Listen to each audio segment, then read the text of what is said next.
Allô à tous! Cette semaine, je parle encore du pacing. Mais oui, le pacing, c'est probablement le sujet le plus important pour ce qui est de la gestion d'énergie. Respecter son enveloppe.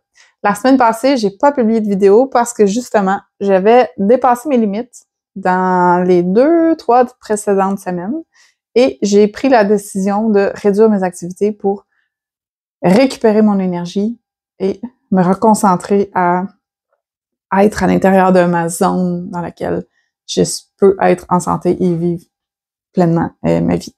Donc, pour toutes les personnes, est-ce que vous pensez que le pacing, ça s'adresse juste aux personnes qui vivent avec des maladies chroniques, qui sont en invalidité ou qui ont remonté de cette maladie-là? Non, ça s'adresse vraiment à tout le monde, même monsieur, madame, tout le monde. Faire le pacing, savoir c'est quoi son enveloppe énergétique personnelle et la respecter, ça nous tient loin des épuisements professionnels, du trouble d'adaptation, ça nous tient loin de fatigue excessive et de développer aussi d'autres maladies parce que justement, on respecte pas les limites de notre corps. Comment on fait pour savoir c'est quoi ces limites-là?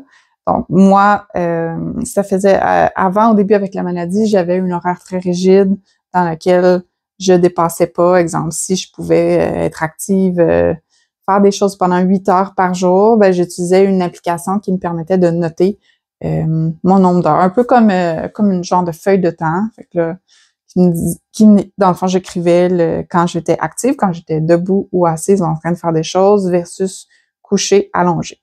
Donc, progressivement, j'ai pu accroître la quantité d'activités que je peux faire dans une journée jusqu'à avoir une journée pleine là, de 15-16 heures comme en ce moment. Donc, j'ai arrêté de mesurer quotidiennement là, mon nombre d'heures parce que j'arrivais à faire des journées entières. Par contre, dans les dernières semaines, j'ai un peu dépassé. J'ai travaillé 7 jours. 7 jours, j'ai fait quelques semaines de travail de 7 jours, travailler beaucoup plus que 40 heures, en plus de la charge familiale, les repas, les transports pour les enfants, ce qui fait que j'ai un peu dépassé qu'est-ce que mon corps peut faire comme activité sainement. L'important, c'est de s'en rendre compte rapidement. Donc, j'aurais pu dire, je continue à rouler comme ça, j'ai des engagements, je peux pas les annuler, il faut que je continue, il faut que je fasse mes vidéos, mes publications, mes rencontres clients, j'ai des rendez-vous prévus. Donc, bref. Qu'est-ce qu'on fait dans ce temps-là? On réduit nos activités. J'ai réduit mes activités quotidiennes de 30 à 50%. Ça m'avoir pris peut-être un 4-5 jours là, pour revenir en équilibre. Qu'est-ce qui m'avait fait savoir que j'avais perdu l'équilibre? J'ai commencé à avoir des nausées. Donc, j'avais un peu mal au cœur pendant ma journée. J'avais un peu de vertige de temps en temps. Oh, ça tournait ou je voyais que ça allait moins bien. Je me sentais plus... Je me réveillais le matin avec un mal de cœur ou des vertiges. Je me disais, OK, là, je pense que j'ai un peu atteint ma limite. Donc, bref, en revenant rapidement, en faisant ce qu'on appelle dans le milieu plus de maladies chroniques, un repos radical ou avec l'encéphalomyélite myalgique, on va appeler ça un repos radical, où on réduit drastiquement nos activités sur quelques jours pour venir stabiliser, puis après, on peut revenir où on était. Donc ça va vous permettre de conserver votre énergie à long terme. Parce que quand j'ai commencé à avoir des symptômes, j'étais sur ce qu'on appelle sur un crédit énergétique. Donc, j'avais plus d'énergie, il y en avait plus dans ma réserve, donc j'étais en train de me créer une dette sur le plan de l'énergie. C'est un peu la même chose qu'avec le compte de banque, là. Si je décide de partir en voyage, mais que mon compte est à zéro, qu'il n'y a pas d'argent qui va rentrer bientôt, c'est sûr que je vais tomber dans le négatif, puis il va y avoir des intérêts qui s'accumulent. C'est la même chose pour l'énergie. Donc, en ayant fait un repos radical, j'ai retrouvé l'équilibre. Maintenant, ça va bien. Et puis, je peux reprendre pleinement mes activités en m'assurant aussi de peut-être pas travailler 7 jours par semaine, puis de garder un meilleur équilibre. Donc, c'est ça un peu que je voulais partager cette semaine, le pacing. C'est important pour qui? Pour tout le monde.